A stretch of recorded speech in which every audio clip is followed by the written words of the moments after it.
phấn khởi khi mà biết được cái tin là Ngoại trưởng Hoa Kỳ vào ngày 2 tháng 12 vừa rồi công bố là đưa Việt Nam vào danh sách theo dõi đặc biệt vì vấn đề đàn áp tôn giáo.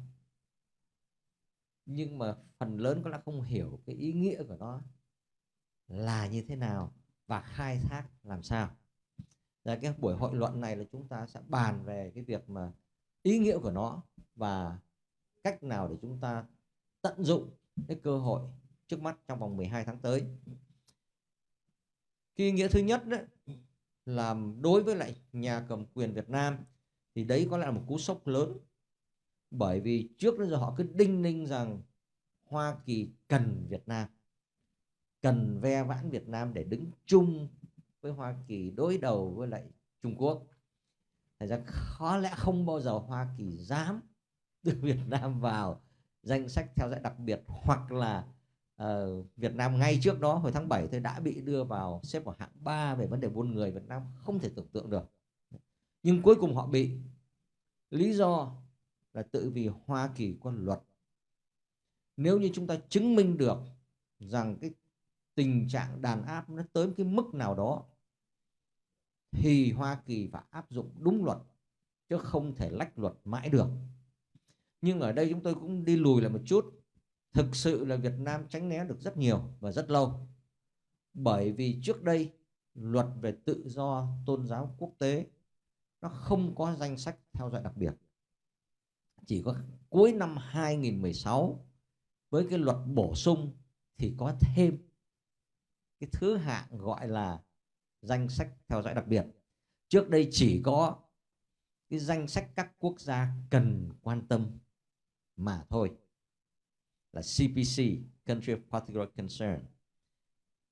Do đó nếu như mà không nằm trong danh sách ấy, gọi là cái danh sách đen đi, thì được xem là trắng.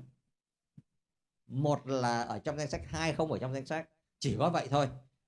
Và muốn ở trong danh sách thì phải chứng minh được rằng cái quốc gia ấy đã vi phạm quyền tự do tôn giáo một cách nghiêm trọng, mang tính hệ thống và dài lâu cho tới ngày hôm nay, tức là cái thời điểm mà làm cái quyết định đưa vào danh sách CPC. Do đó có 2 năm liền thì Việt Nam ở trong danh sách CPC là 2005, 2006, sau đó là Mỹ gỡ luôn. Chỉ dựa trên một số cái lời hứa hẹn từ phía chính quyền Việt Nam với chính quyền Hoa Kỳ, và cái lời hứa hẹn đó được giữ mật cho tới ngày hôm nay. Không ai biết Việt Nam hứa cái gì hết và thực thi được hay không, nhưng mà Mỹ rút ra liền, kéo Việt Nam ra khỏi danh sách đó và không đưa trở lại. Và nó trớ trêu thế này, ai là người quyết định rằng Việt Nam cán cái mốc để mà vào CPC hay không? Cũng lại là Bộ Ngoại giao. Do đó Bộ Ngoại giao khi chúng ta chứng minh rằng đàn áp nặng nề lắm, biết bao nhiêu tù nhân lương tâm vân vân bị tra tấn đủ kiểu hết, thì Bộ Ngoại giao Mỹ cũng nói có tất cả những chuyện ấy xảy ra, tuy nhiên nó chưa chạm cái mốc để mà đưa vào CPC. Bởi vì chính họ là quyết định mà, rằng có đến cái mốc hay không để mà áp dụng CPC. Thành ra sau đó là một số chúng tôi này kia và một số cái tổ chức khác tranh đấu ở những cái quốc gia khác đều nhận xét thế cái chuyện ấy. Thành ra mới vận động Quốc hội Hoa Kỳ, mà đặc biệt là ông dân biểu Christopher Smith ở tại New Jersey, là người rất thân gần với chúng ta đó, ông mới đưa ra cái đạo luật bổ sung để nói rằng trong trường hợp bị vi phạm mà chưa biết rằng có chạm cái mốc chưa, mà nó hơi gần cái mốc thôi, thì phải đưa vào danh sách theo dõi đặc biệt và theo dõi thật kỹ lưỡng để xem nó có cán mốc chưa để mà đưa vào CPC. Thì thế này, nguyên tắc nào để biết rằng là gần chạm mốc, gần đụng cái ngưỡng đó?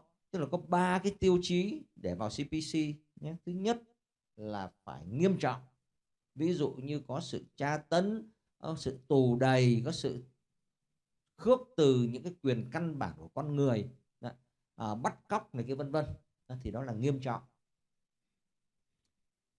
Cái thứ hai là phải mang tính hệ thống, tức không phải chỉ là do những cán bộ ở cấp dưới tùy nghi bất chợt vi phạm, mà phải có cái chính sách. Và cái thứ ba nó phải kéo dài, không phải tự dưng nó rộ lên trong vòng 3 tháng xong hết. Nó phải kéo dài và cho tới tận cái ngày mà làm quyết định. Nếu như đạt 2 trong 3 tiêu chí đó thì phải nằm trong danh sách theo dõi đặc biệt.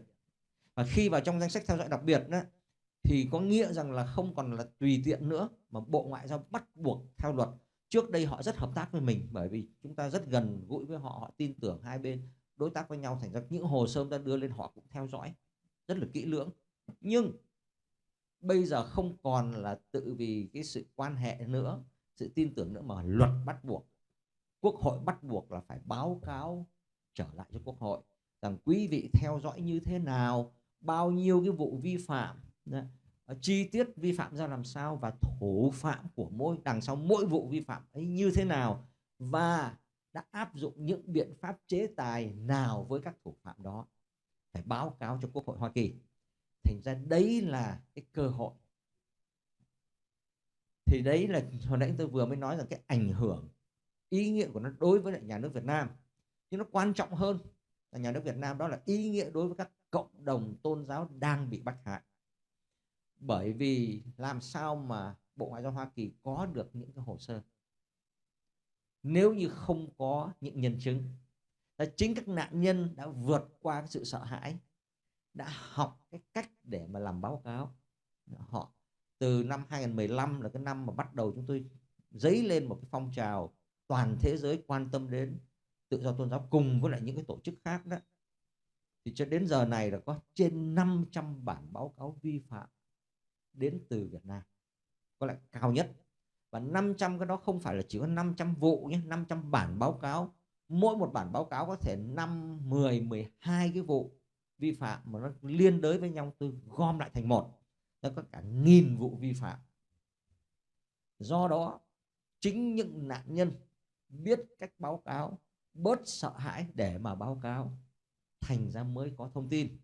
Và không những vậy, chính những nạn nhân, những cộng đồng mà bị bách hại đã cử người đến những cái hội nghị như thế này để mà tiếp xúc và báo cáo, đã gặp gỡ các phái đoàn của Bộ Ngoại giao Hoa Kỳ, của Liên Âu, của Anh Quốc, các tòa đại sứ, vân vân, tòa tổng lãnh sự, để mà báo cáo trực tiếp.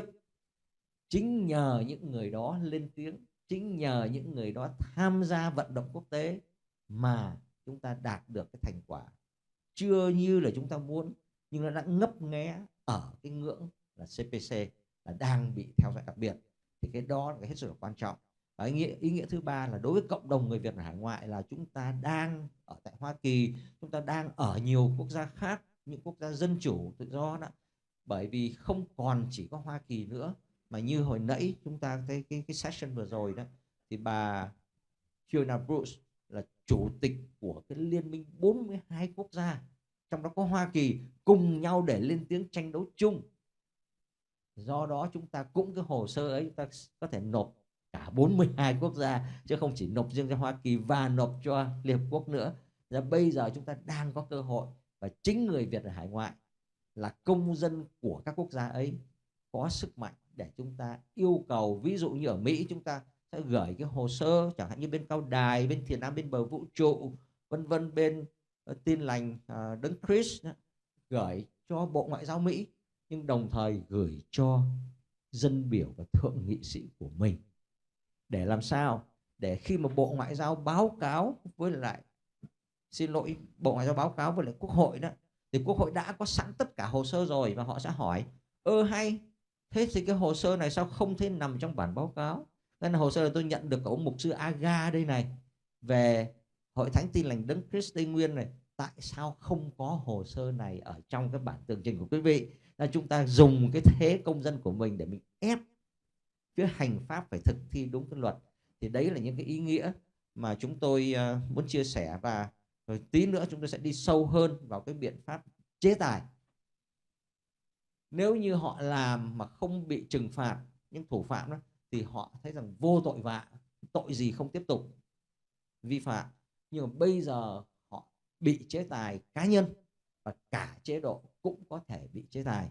Thì đấy là những cái điểm mà chúng ta cần phải chú ý. Thì bây giờ bước qua cái phần, chúng tôi sẽ mời thứ nhất là chị Loan Nguyễn là ở bên cái tổ chức nó bảo vệ đức tin và công lý tại Việt Nam, để có thể trình bày rằng cách nào mình sử dụng, mình khai thác cái cơ hội đang có, để mà thứ nhất hướng dẫn cho người trong nước biết cách, biết cái cơ hội để họ khai thác, và thứ hai là chính mình ngoài này để mình khai thác. Và sau đó tôi sẽ mời mục sư Aga và mời chị Tăng Thị Di Hạnh, Thái Tăng Di Hạnh, xin lỗi. Các anh chị nghe tôi. Tôi là cô giáo, bắt đầu từ 2018 biết tổ chức của anh Thắng, và tôi đã dạy học từ lúc đó cho các em Việt Nam, các anh chị lớn tuổi từ nước Việt Nam. Có Việt Nam bên Thái Lan, có Việt Nam bên Đại Hàn, có Việt Nam trên Nhật Bản, và bây giờ có Việt Nam trên Úc. Những người đó là họ đã học một thời gian, họ nghỉ, họ kiếm được việc làm. Nhưng mà tôi về phần công giáo, tôi có thể xác định cho các anh chị biết, mình phải làm việc từ cái phía dưới, từ từ rồi mình đi lên. Như anh Thắng nói, cái sự mà nạn nhân đó, mình phải làm cho thành chứng nhân. Thành ra trong cái thời gian từ tháng 12 cho tới bây giờ, sau khi Việt Nam bị cái danh sách theo dõi đặc biệt, thì tôi cũng liên lạc rất nhiều với các giáo chức, những cha, những thầy ở Việt Nam. Tôi luôn luôn liên lạc điện thoại. Và các anh chị biết, không có đi cái đường chính đâu, đi luôn luôn đi đường sau đặng không ai theo dõi. Thì theo các linh mục, tình hình bây giờ của người Công giáo rất là khó, vì chính phủ không có nói, giới chức không có bao giờ nói là chúng ta bị vô trong cái danh sách theo dõi. Không có ai mà ngu mà nói như vậy. Thành ra không có nói, nhưng mà người cấp dưới đó, họ có được lệnh là phải theo dõi. Như trường hợp có một linh mục nói tôi đi đâu là đi theo dõi tới đó. Như hôm qua cha Khải cũng có nói là đi theo đuôi đó. Thành ra bây giờ đó, giới chức đó, rất là yên lặng. Cái đó là một cái hình ảnh cho chúng ta thấy người đạo Công giáo rất là biết vâng lời. Nếu mà người cao nói mình không có được nói là mình không được nói. Nhưng mà tại vì tôi làm việc với giáo dân, tôi theo dõi các em, tôi hỏi câu hỏi một cách rất là tự nhiên. Tôi không có nói chính trị. Tôi nói với các em là tôi không có làm chính trị, tôi chỉ dạy tiếng Anh thôi. Nhưng mà tại vì tôi cũng biết một chút về tâm lý, tôi nói nói chuyện với cô rồi nói cái này hỏi cái này hỏi cái kia, là tôi biết các em người lớn tuổi chút có nhận định, biết cái sự thay đổi một chút trong cái xã hội nơi mình sống. Tại có nhiều người đi học, đi làm trong tỉnh chứ không phải ở Sài Gòn. Có người học ở Hà Tĩnh. Có những cái làng rất là nghèo, rất là nghèo. Anh chị em bên Mỹ không có tưởng tượng Việt Nam mình có nơi rất là nghèo. Tại vì hình ảnh chỉ đưa ra khách sạn tuyệt vời, ăn uống đầy đủ, thể thao, nhạc cụ, cái gì Việt Nam cũng có hết, không có thiếu gì giống như bên Mỹ này của mình đâu. Thành ra mình phải đi vô những cái làng để mình thấy. Như anh Thắng cũng nói đó, là nhân chứng đó là những người đó đó. Thành ra 23 bữa nay đó, ngày thứ hai tôi có đi với mấy anh chị, với cha Khải tới Thượng nghị viện và Hạ nghị viện, là những nơi lập pháp. Tức là sao? Họ tùy theo cái nhóm của họ, không phải ai cũng biết hết mọi sự đâu. Họ chia ra thành nhóm. Thì những người nghị sĩ ở Mỹ, tại vì tôi là quốc tịch Mỹ, thành ra tôi có quyền, tôi nói, tôi vô là tôi nói liền, tôi là ở trong cái tiểu bang này, tôi ở này.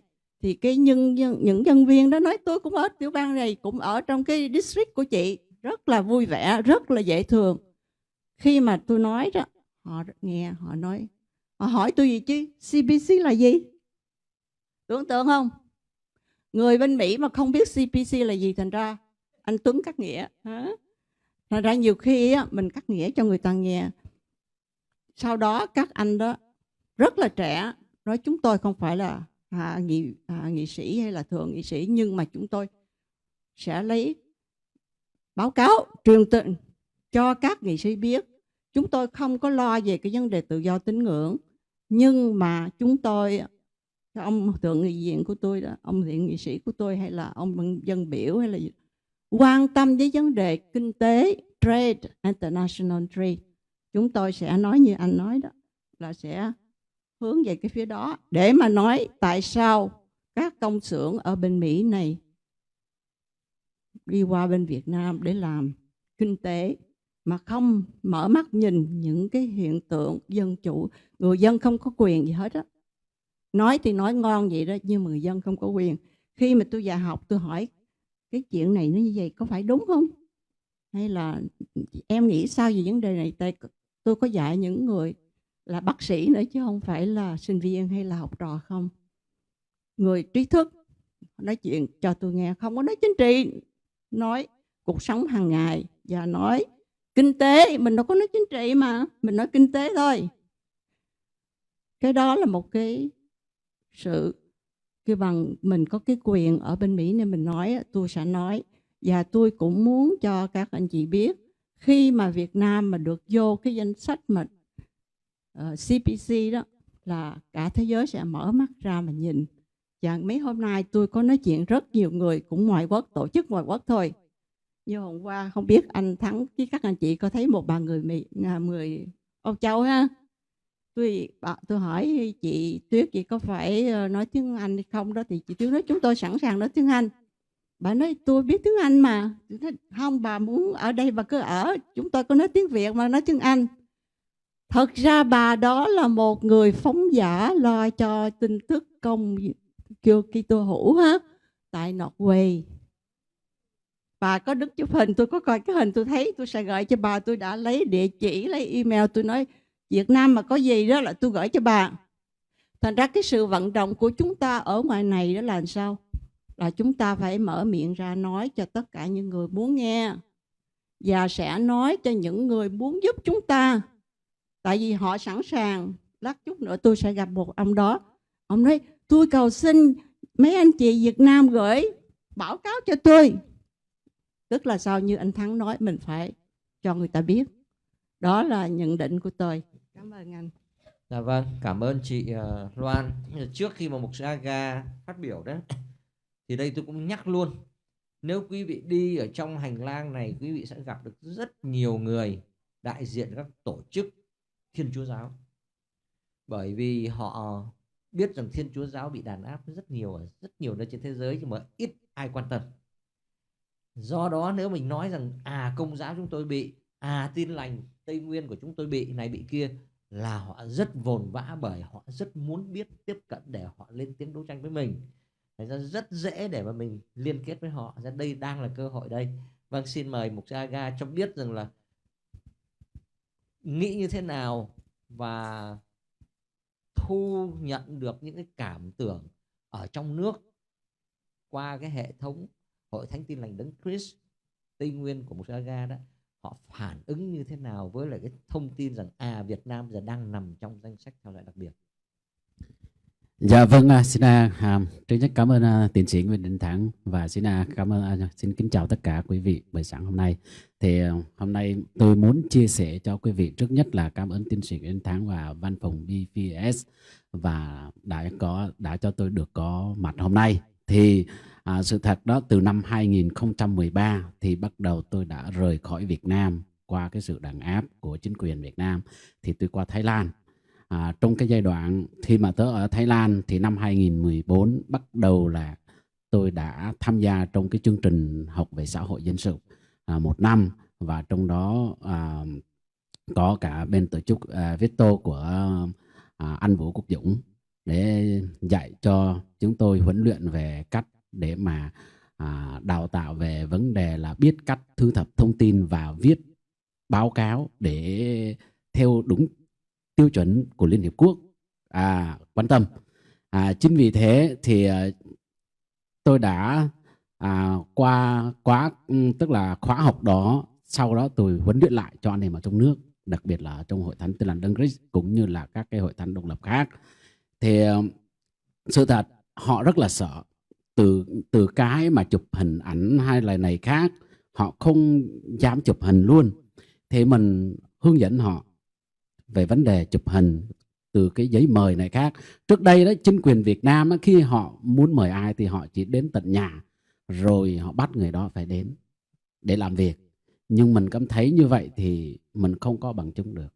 Thì bắt đầu mình phải, nếu như mà công an mà muốn mời mà không có giấy mời, anh em tuyệt đối không đi. Nếu mà họ muốn mời á, phải bảo họ đánh giấy mời. Thậm chí cái giấy mời phải là biết phải cách 2-3 ngày. Chứ còn mà mời sáng bảo anh em đi liền thì anh em không nên đi. Mình phải chối với họ, mình phải cãi nhau lại với họ. Rồi bắt đầu thì tôi là cái người mà làm cái bản báo cáo nhiều nhất cho cái khu vực tỉnh Tây Nguyên. Không riêng chỉ là cái hội thánh Tin Lành Đấng Christ của chúng tôi thôi đâu, mà tôi còn làm tới 10 mấy cái hệ phái khác nhau, như là Mennonite, hay là ngay cả hội thánh quốc doanh như là Tin Lành miền Nam Việt Nam, tôi cũng đã làm cho họ hết. Chính vì thế thì qua cái mình biết cách để mà hướng dẫn lại cho anh em trong nước biết thu thập thông tin thô. Trước nhất là cho họ biết cách để thu thập thông tin thô, chi tiết những cái sự việc đã xảy ra, rồi gửi cho mình, rồi mình sẽ viết thành một cái bản báo cáo và đúng tiêu chuẩn mà Liên Hiệp Quốc cần. Vâng, thì sau đó thì càng ngày mình càng thấy anh em họ tự tin hơn và họ biết cách làm việc hơn. Rồi riêng cái bản thân tôi viết bản báo cáo đã hơn 100 cái bản báo cáo. Rồi sau đó có những cái thế hệ tiếp theo như là Y Quynh, Buôn Đáp, rồi Y Phê Rê. Rồi từ đó thì hiện nay thì cái như là người Tây Nguyên của chúng tôi viết bản báo cáo rất là nhiều. Vâng, từ đó thì làm cho cái chính phủ Hoa Kỳ cũng như là quốc tế, các nhà đấu tranh nhân quyền trên thế giới họ rất biết nhiều hơn về vấn đề dân tộc thiểu số ở tại Tây Nguyên. Vâng, thì trước đây thì nói về vấn đề đàn áp thôi, nhưng mà thật ra họ không có biết. Vâng, tại vì mình đâu có thông tin gì để mà cho quốc tế biết.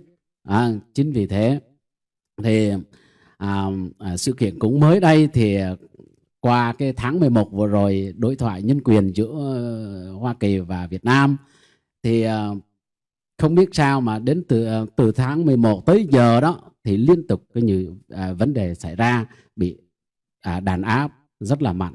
Nhưng cái điều mà rất là vui khi mà tháng 12 vừa rồi thì giống như tiến sĩ Nguyễn Tiến Thắng đã nói là Bộ Ngoại giao đã quyết định đưa Việt Nam vào cái danh sách quan tâm đặc biệt. Thì cái vấn đề mà danh sách quan tâm đặc biệt nó không có gì, đó là cái công sức của chúng ta rất là nhiều. Nếu mà chúng ta làm không đúng cách đó, không đúng việc thì chắc gì Việt Nam đã vào trong cái danh sách như vậy. Chính đó là nỗ lực của tất cả chúng ta đã đưa ra những cái ánh sáng, những cái sự vi phạm của Cộng sản Việt Nam, thì bắt đầu thì họ mới thấy được. Nếu mà chúng ta không biết cách làm việc thì rõ ràng thì chắc gì chính quyền Hoa Kỳ, bởi vì trong khi đó Hoa Kỳ họ rất là cần Việt Nam để mà đối phó với cái như là chính quyền của Trung Quốc. Nhưng mà cuối cùng đúng là mình không ngờ, thì cuối cùng là đó là một cái điều là rất là vui cho chúng ta. Nhưng mình thấy chưa đủ. Mình đang muốn làm như thế nào để mà chính phủ Hoa Kỳ phải đưa Việt Nam vào trong cái danh sách CPC. Thì nếu mà mình muốn làm như vậy thì tất cả chúng ta là những người mà có cơ hội đang ở Mỹ này, thì chúng ta làm như thế nào? Thứ nhất, chúng ta phải liên kết với những anh em ở trong nước. Cái vấn đề của chúng ta, nếu mà chúng ta ở đây chúng ta có biết đủ mọi cái vấn đề, nhưng chúng ta thiếu cái người trong nội thì chúng ta cũng không bao giờ làm được cái gì hết. Vâng, cái quan trọng là người ta quan tâm chúng ta là chúng ta có những cái người ở trong nội, thì họ mới biết được cái vấn đề đàn áp như thế nào. Thì chính vì thế chúng ta lấy những cái thông tin đó thì chúng ta tiếp tục gửi đến. Vâng, thì tin chắc rằng là bởi vì Việt Nam bây giờ nó cũng chưa có giảm bớt gì trong cái vấn đề đàn áp đâu. Đặc biệt là những cái hội thánh độc lập Tây Nguyên, nhất là hiện nay đó, hội thánh Tin Lành Đấng Christ Tây Nguyên, chúng ta thấy nếu mà chúng ta mở trên trang mạng rồi VTV là Dân Làm Báo, Tuổi Trẻ, Công an Nhân dân hay là này khác, thì họ đang tấn công cái hội thánh Tin Lành Đấng Christ Tây Nguyên rất là dữ dội. Vâng, cho nên là chúng tôi cũng không có gì ngần ngại. Vẫn tiếp tục để huấn luyện anh em ở trong nước, vẫn tiếp tục để mà hướng dẫn cho anh em ở trong nước biết cách phải thu thập thông tin, biết cách phải chụp hình, biết cách phải quay video, thậm chí phải coi như là cãi nhau với họ. Thế như vậy mình có những cái bằng chứng xác thực cụ thể thì mình mới đưa ra được. Vâng, rất là cảm ơn tiến sĩ Nguyễn Đình Thắng rất là nhiều. Vâng, bây giờ dân tộc của chúng tôi bây giờ tuy rằng là thấp cổ bể họng, nhưng bây giờ mình đã có những cái tiếng nói đó và đã góp phần trong cái vấn đề mà đưa Việt Nam vào cái danh sách quan tâm đặc biệt. Dạ, vâng, xin cảm ơn anh Thanh Nhị. Vâng, và không những vậy mà hiện nay đã hòa nhập vào cái trào lưu toàn thế giới, đúng không ạ? Có những cái thượng nghị sĩ rồi dân biểu rồi các nghị viên này kia ở nghị sĩ ở khắp thế giới đang có mặt ở đây, rồi thủ tướng Slovakia này kia, chủ tịch của Quốc hội Đài Loan hôm nay cũng sẽ phát biểu. Dạ vâng, nhưng mà thế này một cái sự thay đổi rất lớn. Cái vấn đề mà danh sách theo dõi đó là tự vì sau bắt buộc phải có một cái điều kiện nào đấy. Từ năm 2014 lúc mà Mục sư Aga là cái đợt đầu tiên mà tham gia huấn luyện đó, đến giờ này chúng tôi đã đào tạo khoảng 2.000 người ở trong nước thuộc 200 cái cộng đồng khác nhau về cách viết báo cáo. Thành ra họ đã sản xuất ra được 5 trên 500 cái bản báo cáo, và người Tây Nguyên cái lượng báo cáo là cao nhất, kế đến là đến Cao Đài. Thì nó như thế này, tức là nếu như nhà nước Việt Nam giờ đứng, vì ở trong cái danh sách theo dõi đặc biệt, họ còn có hai chọn lựa, họ đứng ở ngã ba đường. Một là họ thực sự thực tâm thay đổi, sám hối thay đổi để rồi được rút ra, còn như họ đóng kịch không được nữa. Một đằng là họ cứ đinh ninh, trước đây họ đinh ninh rằng tôi hứa hẹn với quốc tế, nhưng mà nói làm láo báo cáo hay không ai biết đâu. Mà tự vì có được cả một cái đội ngũ và càng càng tăng lên những người viết báo cáo, họ mà làm láo là quốc tế biết ngay. Thật ra nếu như càng đàn áp thì lại càng tạo ra thêm sự kiện để bị báo cáo, và báo cáo này chồng chất báo cáo kia, thì đến lúc nào đó bắt buộc phải rơi vào danh sách CPC thôi. Vâng, thì với cái đó thì hiện nay là tôi xin hỏi chị Thái Tăng Di Hạnh, là chị là người chuyên làm về truyền thông, mà đặc biệt là Cao Đài là đứng thứ hai ở trong cái số báo cáo đó, thì có cách nào để mà truyền đạt cái thông điệp đấy được? Cái cục diện thay đổi hoàn toàn rồi. Ngày xưa mình chỉ có chịu trận thôi, bây giờ họ mà tạo ra cái sự kiện là họ tự hại cho họ nếu như mình biết báo cáo. Dạ vâng. Hello. Được không chị? Kính thưa quý vị, từ ngày mà Hạnh định cư ở nước Mỹ này thì lúc nào cũng quan tâm tới cái tình hình Việt Nam, rất là băn khoăn. Nhưng mà sau khi anh Dương Xuân Lương anh qua rồi mình để ý tới cái vấn đề anh Lương làm việc với anh Thắng. Mình nghĩ là mình là một tín đồ Cao Đài, tại sao mình không giúp cái gì cho cái cộng đồng Cao Đài của mình? Thành ra anh bắt đầu dấn thân vào năm 2017 tới bây giờ, và có dự cái đại hội tự do tôn giáo toàn cầu vào năm 2018. Xin lỗi, phải 18 không ạ? Và đúng rồi. Vâng, thì cái việc Hạnh bắt đầu làm đó, bây giờ mình nói về cái cộng đồng Cao Đài trước, là Hạnh mới làm ra một cái ủy ban gọi là Ban Phổ Tế 2517. Và cái công tác đầu tiên của Hạnh làm đó, cùng với lại cô phó trưởng ban là cô Victoria, là vào cái đài Lứa Tới Sài Gòn TV để trưng tất cả những bằng chứng về cái tội ác, cái tội mà lừa dối của chi phái 97 qua cái công việc của cái nhóm ông Trần Quang Cảnh đã làm TV trên đó gần 4-5 năm mà không ai làm gì được hết. Và chúng tôi đã vào đó trong khoảng 3 tiếng đồng hồ đã làm xong hết nhiệm vụ của mình. Là ông chủ đài ông quyết định cho cái nhóm chi phái 97 ra khỏi cái đài Lứa Tới Sài Gòn TV. Và sau đó thì chúng tôi có làm những cái công tác thông tin ở trên YouTube. Qua cái hệ thống YouTube, chúng tôi đã truyền tải những thông tin từ ở Việt Nam qua bên Mỹ và từ Mỹ về Việt Nam.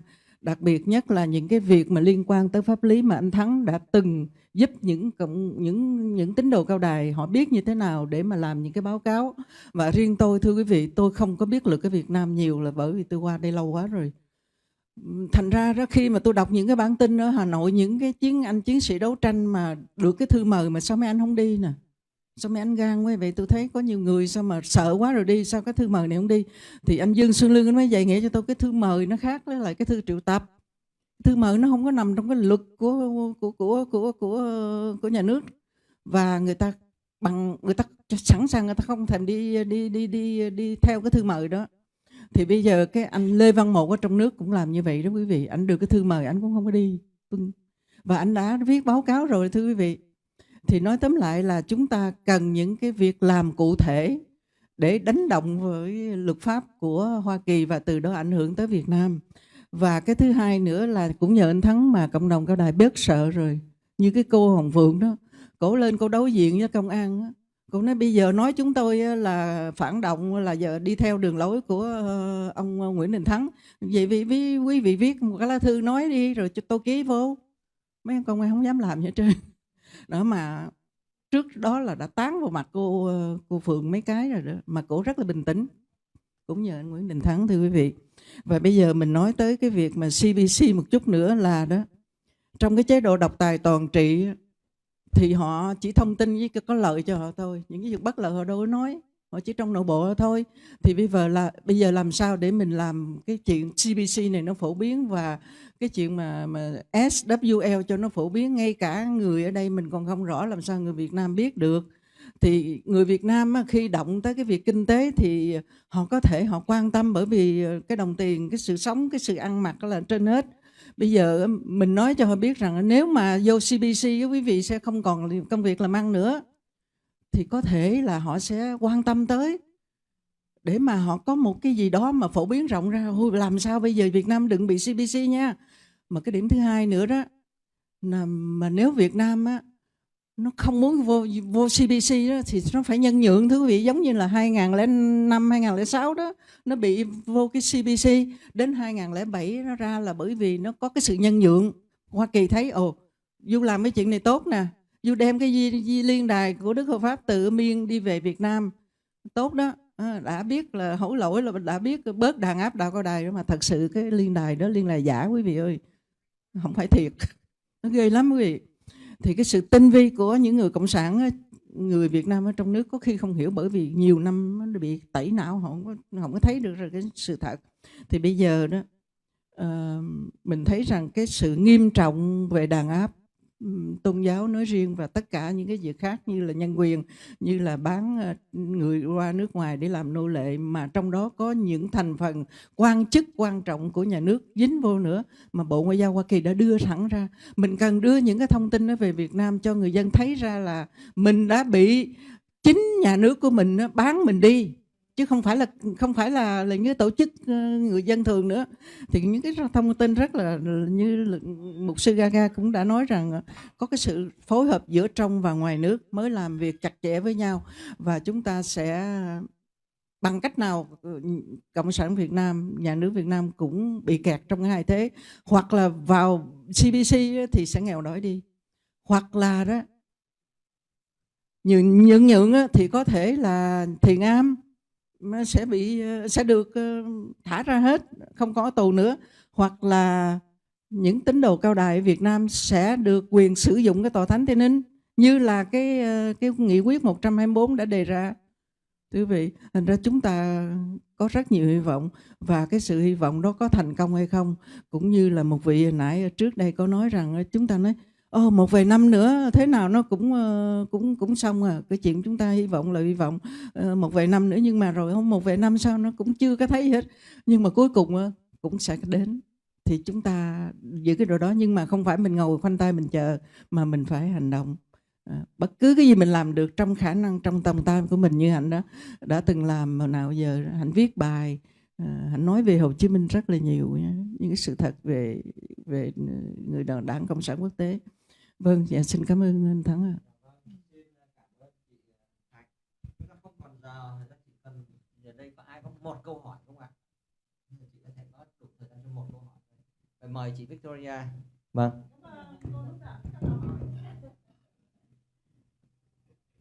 Câu hỏi của Victoria là rất là đơn giản, là khi nãy mình đã thấy rồi, người ngoại quốc có rất là nhiều cái thế hệ trẻ để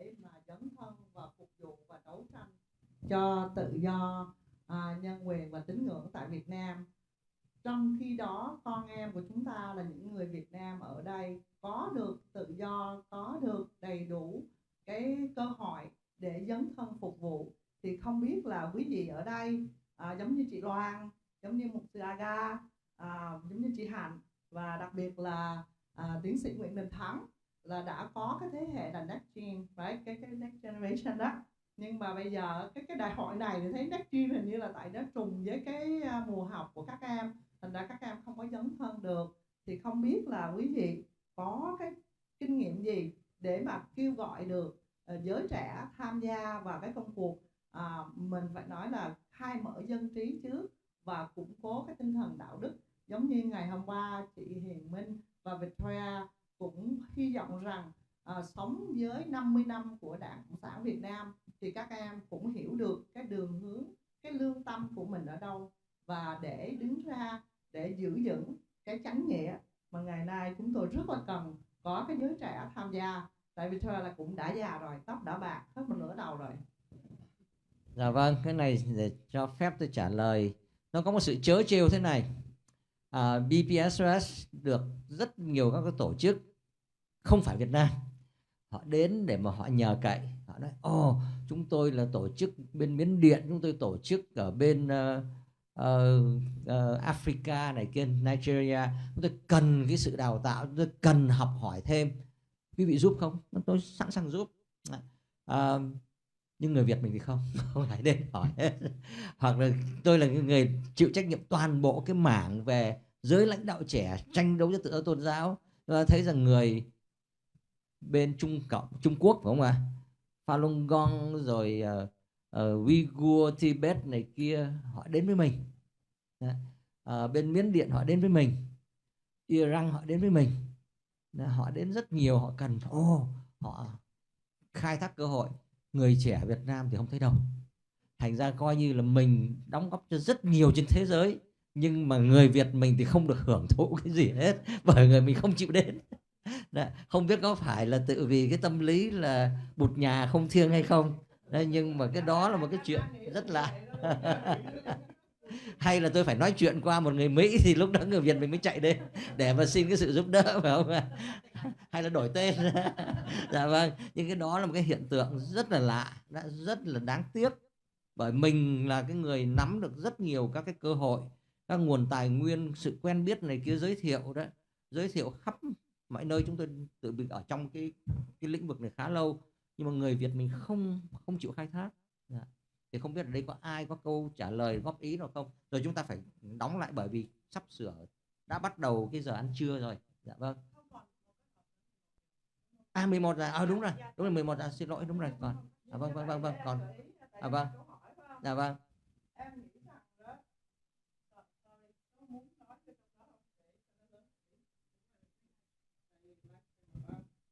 Tôi nghĩ rằng đó, con em Việt Nam của chúng ta đó là để cái chữ hiếu lên làm đầu, thành ra nghe lời cha mẹ.